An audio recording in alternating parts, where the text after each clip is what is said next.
Well, welcome back to Talking with Tech. This is Lucas Steuber, joined as always by my colleague Rachel Madel. How are you? I'm great. And I'm very excited this week to welcome our good friend Kate Ahern. How are you? I'm great. Thanks for having me. So I think one easy place to start, and a lot of our audience is probably familiar with your presenting and your work, but tell us a little bit about yourself and how you got where you are.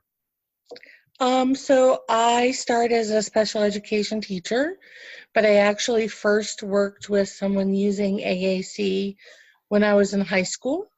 He used one of the original light talkers from PRC, which was not a dynamic display device. It was a sequential hit device where he had to aim a beam of light at each button.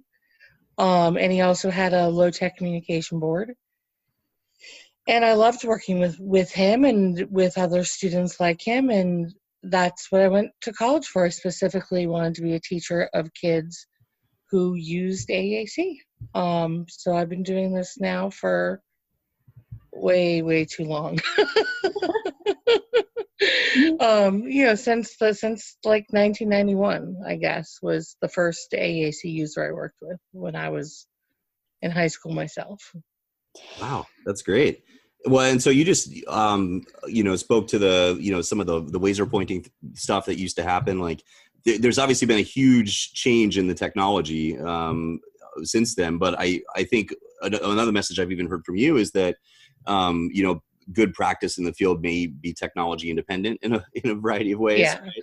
So I'm really system agnostic. I think that there are qualifications for what makes a robust system. And as long as your system has that and meets your needs, then it's the right system for you.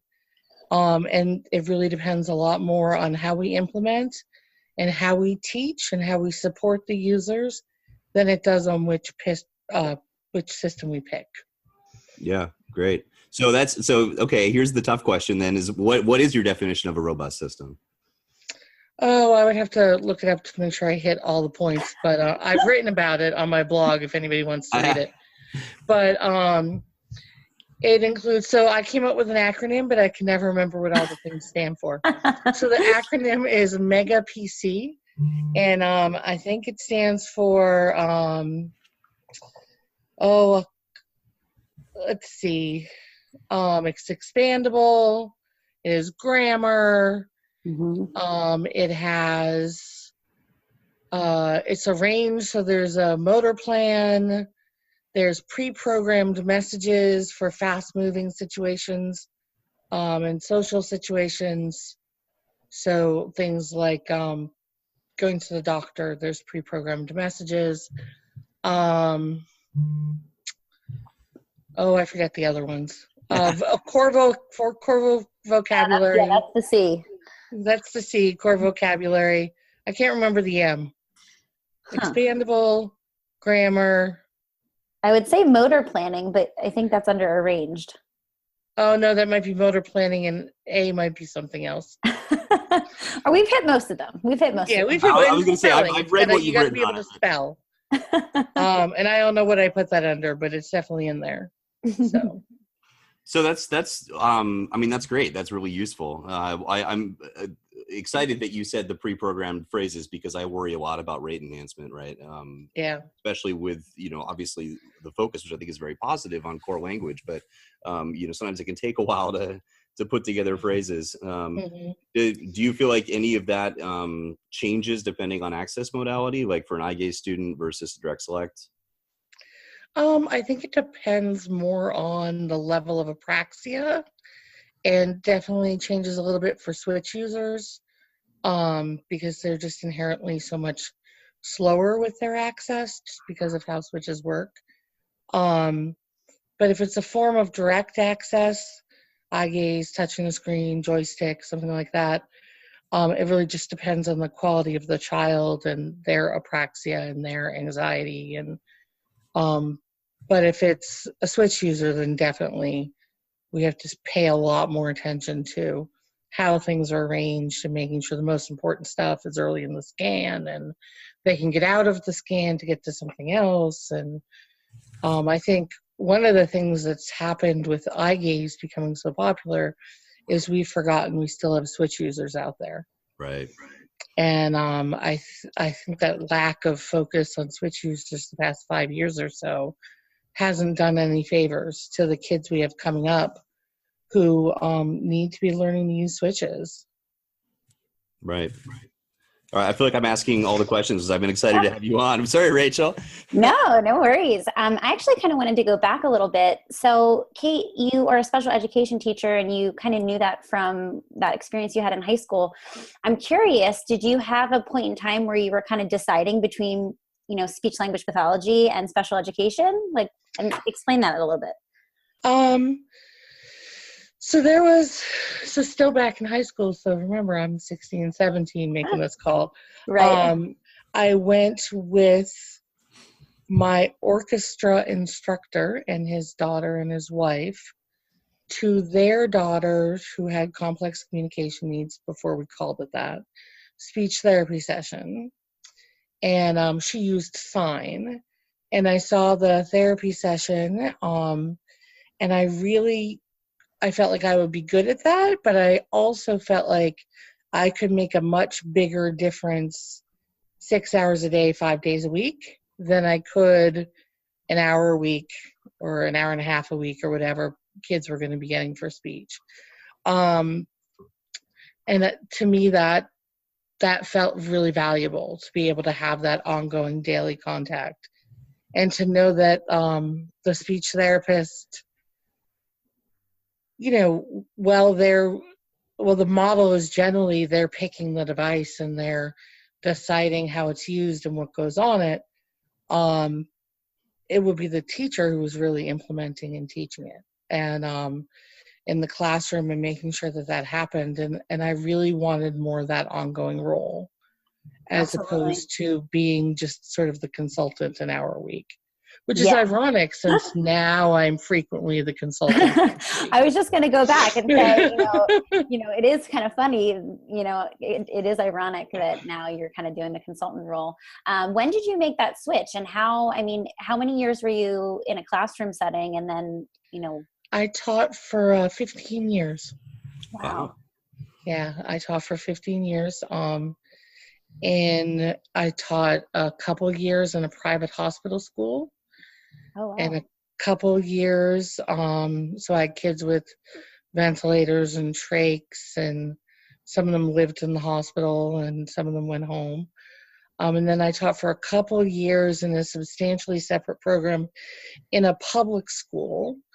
And then I moved to what we call in Massachusetts a collaborative setting, which is called, an IU or a bossy, or it's got different names, different places, but here it's a collaborative. So my classroom was part of a collaborative, but it was hosted by a public school.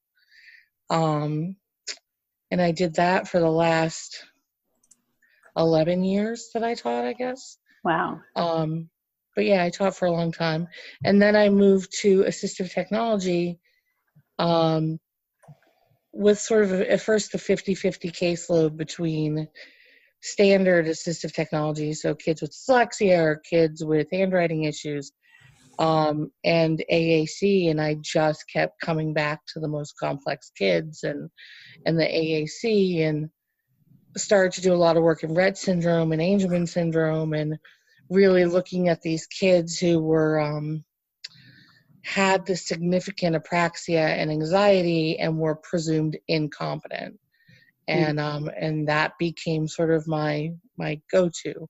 So now all the referrals I get are those kids who are frequently presumed incompetent, and somebody has told the parents that they're not capable of doing AAC, and that's when I get a message or a phone call to come in and help. So.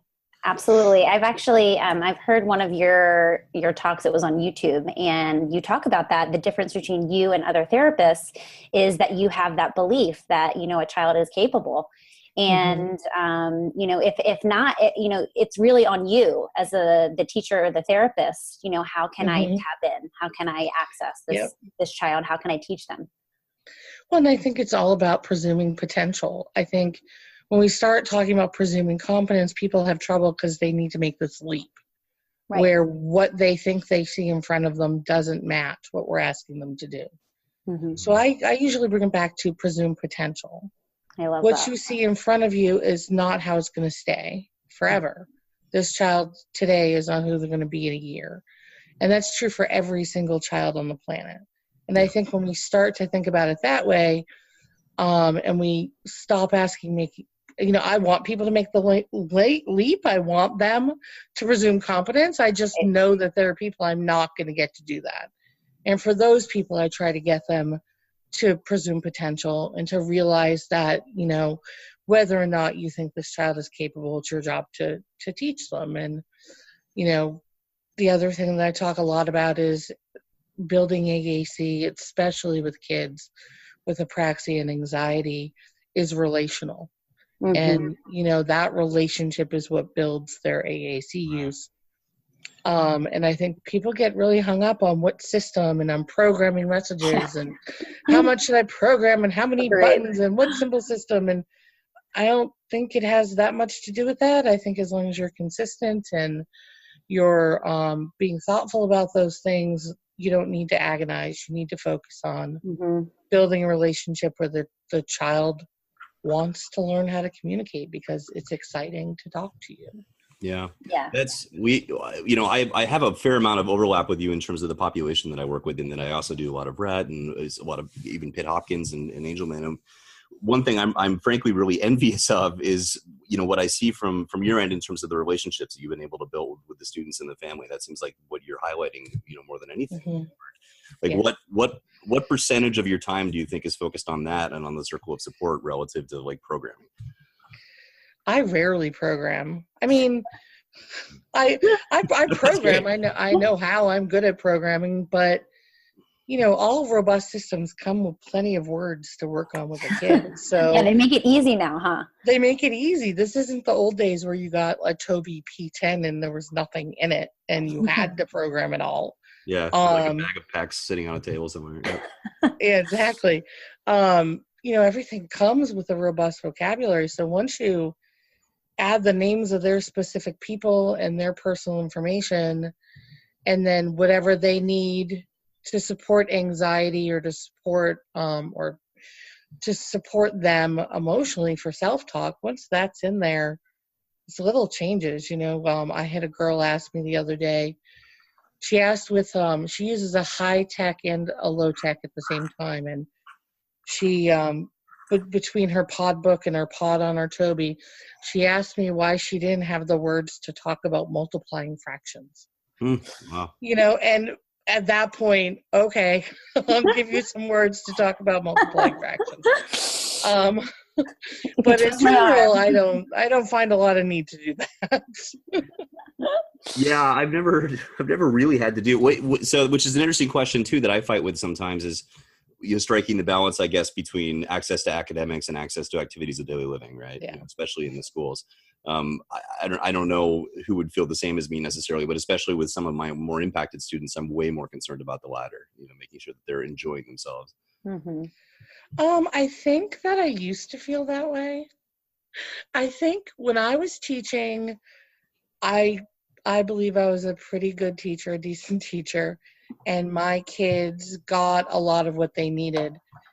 Once I start going into classrooms and realizing how often kids are watching movies all day, our kids with significant needs and complex needs, how often they watched a movie all day, how often they watched other people do things, how often they slept all day, how often somebody else did a craft and called it theirs. Once I started seeing that, I started to really think that, they're not learning anything there. They're not learning life skills. They're not learning academics. They're not learning anything, but people pretend that they're learning life skills and that it's a quality of life thing.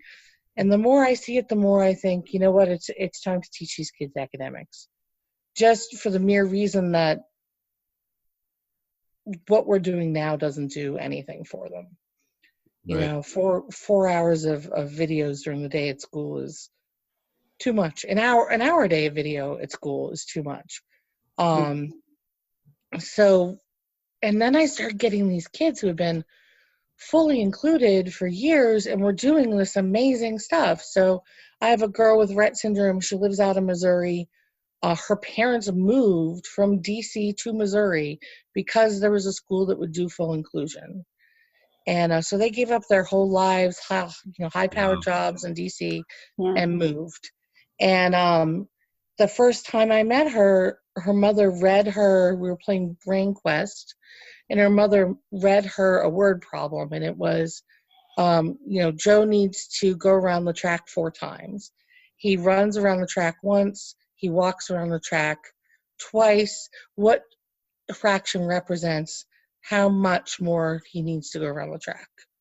And her mother held up cards with, a 4th, an 8th, a 10th, and she used eye gaze and picked the answer, and I was astonished. And here I am, someone who presumes competence, and still I was amazed that she could do this word problem. And the more I met kids like her who were being fully included and were in those settings where people had decided to make an academic setting work, the more I realized that, we're losing kids who have potential to do so much more because they're sitting in a life skills classroom and they're not doing anything.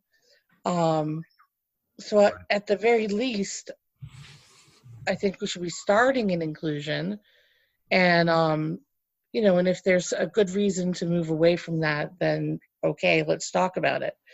But I think our kids deserve to be taught academics, and I think you can have a high quality of life learning them. The kids I have who are learning academics seem, on the whole, a lot happier than the kids who sit around doing nothing all day.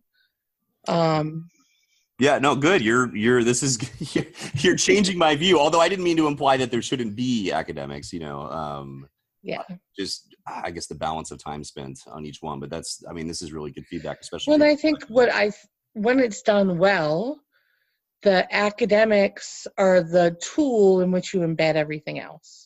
Right? Gives you opportunity. It used to be that we would do a craft or cooking activity and say we were embedding academics into that, right? So I'm doing cooking, but really I'm doing math because we're measuring things. And now it's kind of like, let's do math and embed communication into that. Let's embed social skills into that. Let's take all these other life skills and put them into math. I have a kiddo, a 6th grader who's fully included, who's really at the beginning stages of core words, right? So go, stop, up, down, look.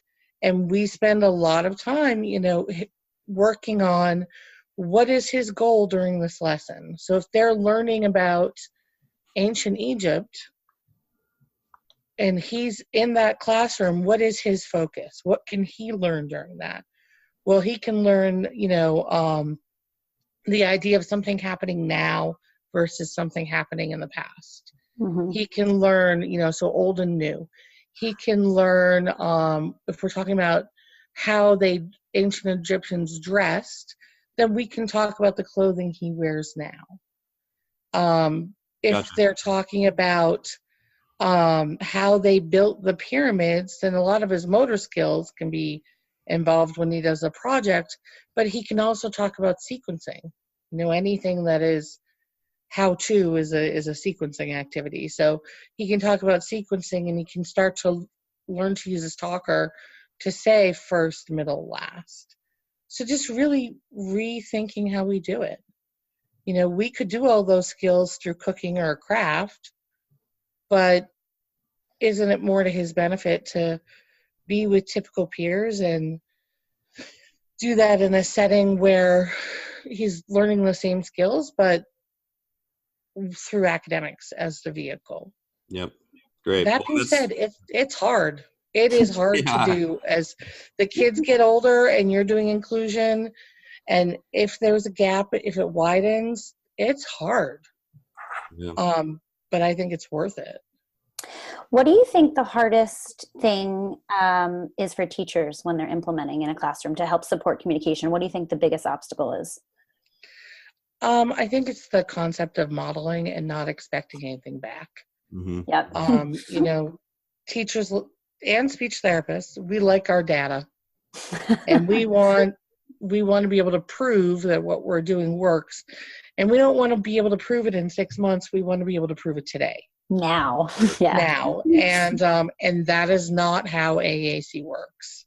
Mm-hmm. And people have a really tough time with, you're going to model and you're not going to expect anything back right away. I think teachers have a really hard time with that. And I think that sometimes they have a hard time with changing how they do things. So they've always done things a certain way, and they don't want to do it differently, and then they cling to their old beliefs. And again, I think this is true for teachers and speech therapists. So, anyone who went to school a while ago, or anyone who went to school now but who had a professor who went to school a while ago, is going to believe that we have to start with 2 symbols and earn the right to 4 and earn the right to 8. And when we are placed with a child who we don't feel comfortable, we don't know what to do, we cling to what we were taught in college. Mm-hmm. So we run back to, all right, we're going to do a choice of 2. And it's really hard for us to let go and say, no, we're going to do a robust core system and model. Because that's hard, because you can't take data on that right away. Well, you can, but you'd have to take data on different stuff. Yeah, and I think that, teachers and speech therapists in the school setting, they just feel such pressure from the IEP goals. It's like, we have to show that they're making progress, and I think that's, obviously it's a necessary evil. We need to have those goals. We need to take data, but like you said, it's not something that happens overnight. So we kind of have to start reframing, what we're taking data on. Exactly. Well, can we take data on being responsive to modeling? So, are they looking? Are they paying attention? Is there an increased understanding of receptive language when we model? Let's take data on that instead of choosing from a field to 2. Or, let's take data on how many functions the child is using, instead of, are they making a 3-word utterance? Let's take, so I think it's about shifting how we do things, but you have to have enough knowledge of how things work to be able to make the shift. Right. And you have to have faith that it will work, right? Yeah. Well, and that's an interesting point too. I mean, one experience I've had, especially in consulting, is getting feedback from teachers or SLPs in the schools that that I haven't struck an appropriate balance between a goal that presumes competence and a goal that's setting them up to fail. Right. I mean, often they'll want a lower bar than I do, because then they're able to, collect that data and look like there's progress and these other things. I don't know if that's something that you've experienced too, but it's tough, Yeah. I mean, I think when I'm working with an excellent teacher, I don't care what the goals are, because I know they're doing the right thing regardless of what's written on the paper. I think a lot of people get hung up on the goals when you're not working with a good teacher or a good therapist, because what else do parents have to keep us accountable? But when I'm in a classroom and I know that teacher gets it, and I know that therapist gets it and the team gets it, I don't worry that much about the goals. But it's tough when I go in and I say, I want them to use 4 different purposes of communication over the course of a week. And then, they're like, they just don't understand why I would want that to be the goal. I have a bad habit of people leave IEPs near me. And once I pick it up, I can't help myself and I rewrite it. So it's a little joke between the parents that they'll just like invite me to stay after the session for tea, and then just like put the IEP near me, and then I just can't help it. That's great. I can totally relate with that. So a lot of times I have parents who walk into the IEP meeting with the goals that I already wrote. And a lot of places will go with that. You know, if I manage to keep it at a place where they think it's possible for the child to do it. But most of the time people just haven't thought about other ways to collect data. Mm-hmm. You know, they haven't thought about that they could do language samples or look at functions versus picking out the right symbol, or, you know, how to collect data without testing. We'll be back with Kate Ahern right after this break. So we know that the end of the year is coming up for everyone, which means that it's that time where you should be maybe worrying a little bit about continuing education credits. So we've been thinking about that ourselves, and we actually were able to line up a pretty great deal with MedBridge. So rather than $425 for a year for their premium subscription, we were actually able to line up $95 a year. So it's a $300 discount, which is like amazing, right? So if you go to medbridgeeducation.com, you can put in the promo code Talking with Tech, and Tech is all uppercase. I'm actually not sure if that matters, but Tech's all uppercase. Again, promo code Talking with Tech, and that'll get you the $95 price, which includes a lot of pretty awesome stuff. Like if you're listening to us because you're into AAC, there's a great presentation by John McCarthy out of Ohio University, a whole big series about pediatric intervention. I know, Rachel, you found one too. Yeah, I'm really excited. There's one by Laura DeThorne. She's out of the University of Illinois. It's called Eyes on the Prize, Communicative Competence in Children. So I'm just always kind of a big believer in supporting the presumption of competence. So I think that could be a really good one for That's great. Well, and there's 365 total SLP courses, so there's a ton there. There's also a lot of stuff that you might encounter with your practice along with AAC, like dysphagia, other things. There's some great education. The other thing that's really neat is that because it's the $425 subscription that we're getting for $95, you have access to their whole patient education library, which has a whole bunch of materials that you can hand out to families that you work with. So we're really excited about this. So go to medbridgeeducation.com, use the promo code Talking with Tech, and you'll get this really amazing discount.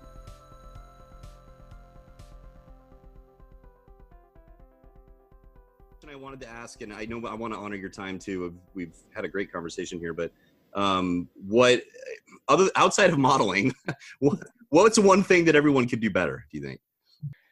I think that they could be so specifically thinking of the population that I tend to work with, I think that they could do better on using traditional special ed support tools to support language and anxiety management and self-talk. So I do a lot with social stories around language and things you can say in various situations. I do a lot with video models.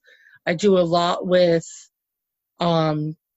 visual supports around AAC, and these are tools that AAC people don't think about very much, but SPED teachers, you know, we spend a lot of time on that in graduate school on these various supports we can use, and they work beautifully with a lot of our populations for language stuff and for behavior and anxiety and stuff that impacts language. And I don't see people using it very often. I don't see, you know, people say to me, well, what do I do when he stims on the device? Well, and then they focus on, do I take it away? Well, why are you focusing on the consequence of the behavior? Mm-hmm. Let's focus on the antecedent, and let's focus on replacement behaviors. Because if you focus on those, maybe you don't need to worry about a consequence because the behavior will decrease. So can you write a social story that talks about, you know, my talker is for talking and not for making funny noises? Or can you write, make a visual support that says, if I want to hear a button over and over, I turn the volume down to whisper? Or, you know, what can we do at the antecedent level and at the behavior level with all of these amazing tools we have as educators and as speech therapists, instead of always jumping to take it away or give them less words or hide buttons. Mm-hmm. You know, so I guess that would be, let's use all the tools in our toolbox would be the thing we could do better. That's great. And it would be just based on my experience, that's not something that SLPs are exposed to as much in their education, so that's something they have to learn from from teachers, Well, you'll see a goal that the child will carry their device from activity to activity, and which is great, but the only tool being used to teach that is prompting. So carry your device, get your device, bring your device. Why don't we have a social story, or I've written a social story called I Wear My Words, that lets kids see lots of other kids wearing and carrying their devices and talking about how important it is to have our words with us. Let's make videos where they can see themselves carrying their words. Let's have visual supports on their desk that says, don't forget your talker, take your words with you. And use these other tools besides prompting and besides that sort of thing. And I think sometimes we forget to use the tools that we have. Yeah, I think we're in such a kind of a high-tech world that we forget the power of low-tech supports. I'm always kind of trying to encourage teachers and parents to not, constantly be verbally prompting kids. I feel like these kids get told what to do all day long. So if we can have a visual support on their desk that tells them, or cues them or reminds them to, not to forget their device, I feel like that's so much better than constantly telling them what to do. Well, I don't need to go through insurance to fund a laminated piece of paper either. So Exactly. Exactly. Yeah. Well, and you can if you really feel like you need to be high tech, if there are ways to do these things high tech. Yep. They're not necessary a lot of the time, but I had a mom so I just spoke last weekend at the Angelman syndrome their Foundation for Angelman Syndrome Therapeutics event, and the whole day was about anxiety, behavior, and communication, and other tools to deal with that. And I had a mom contact me after on Facebook Messenger, and she hadn't actually seen the sessions. So she's asking me all these questions, and at some point I realized I answered all these questions in the presentation. I sent her the YouTube link, but the big thing she kept telling me was, my son's fine as long as I'm there. Okay, so let's think about any other kid. We would give them a transitional object, right? A picture of mom, a teddy bear, something that allows them to remember mom when she's not there. So some of this is, it doesn't have to be some complex thing on their talker. It can be, have a picture of mom and teach him to look at it when he feels anxious. Right. Simple as that. I think I need that, but it'd be like my cat or something. Maybe not my cat. He's sometimes inspires anxiety, but another thing, you're always great with these pithy I've been sitting here musing over the I Wear My Words book. I just love that name. But then I also love the name. You have your Facebook group. It's Motivate, Model, and Move Out of the Way. I've shamelessly quoted that a number of times. And then I believe you did the the See Me, See My AAC. Yeah, that's mine too. Well. So that was, and that's. And we're in the middle of 12 days of modeling, another contest. Oh, so great! I'm trying to do a contest every few months. For Halloween we did See Me, See My AAC TOT for Trick or Treat, and I wanted to see kids in costumes with their talkers. So we had a contest, and AbleNet gave us prizes, and Rhett University gave us prizes, and we got tons of pictures of kids in costumes with their communication systems. So right now we're doing See Me, See My AAC, and then hashtag 12 days of modeling. So we're asking parents to post over the course of December 12 pictures on 12 different days that shows the modeling. And then we'll have a drawing actually for a iPad harness so kids can wear their words. Full circle. But I think the joy of being a SPED teacher is we're all about simplifying things down, and that doesn't stop when you stop teaching. So my family will joke that when I ask for something, I'll say, would you please get me X? It is in the left-hand cabinet on the second shelf, and it is labeled spices on the cabinet. And they'll be like, you just said, get me the cinnamon. But I'm a SPED teacher. I can't help but be, very clear but simple and, specific. And that's many years of teaching special education. So that's what it'll do to you. Great. I need more of that. I really need more of those kind of directions in my life. So. Well, I know that you have some clients, you said, so I don't want to take your whole morning, but thank you so very much for speaking with us. I think this was really helpful. To anyone listening out there, please do obviously check out Kate's Facebook group, and there's a million different videos that you've done out there and other things. Again, I just really appreciate it. Anything else? No, thank you for having me, and I think it's great that there's so many resources out there for people pursuing AAC with, as a speech therapist or as a teacher or as a parent or, one of my sort of greatest moments is I presented at the New England Assistive Technology Conference and talked about apraxia and assistive technology. And there was a woman in the audience who is autistic and sometimes is able to speak and sometimes isn't. And nobody had ever explained to her that was called apraxia. And nobody had ever explained why it got worse when she was anxious. So she's a part-time AAC user, but she didn't nobody had ever taught her that. And obviously that's not a population. I mean, she's in college and she works as a TA, and sometimes she teaches math, and so she does this complex math, and sometimes she's using AAC to do it. And I had, it's not a population I've ever worked with, but I think it's great the way that the work we do, you never know where it's going to reach. So, I'm just glad that resources like the podcast and other places exist so that people can get the information you need, and you never know who's going to need it and how it's going to affect them. Right. Good. Wow. You said you liked the podcast. That's all I wanted to hear today. Thanks so much again for your time. And you're welcome. Again, Lucas Steuber and Rachel Madel and Kate Ahern for Talking with Tech. Anyone listening, please do, again, check out her resources and keep listening. So thanks a lot. All right. Thanks so much.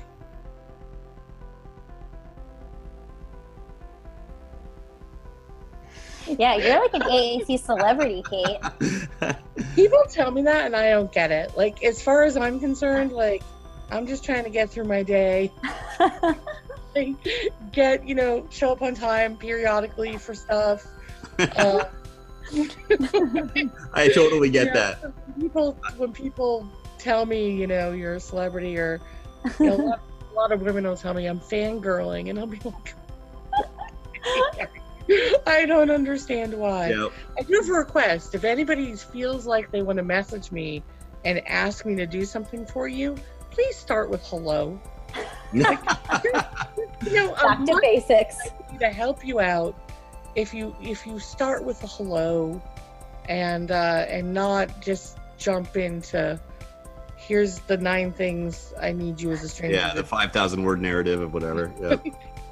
Yep. Totally. I'm sorry this is so long. When it starts with that, oh no. Yeah, here it comes.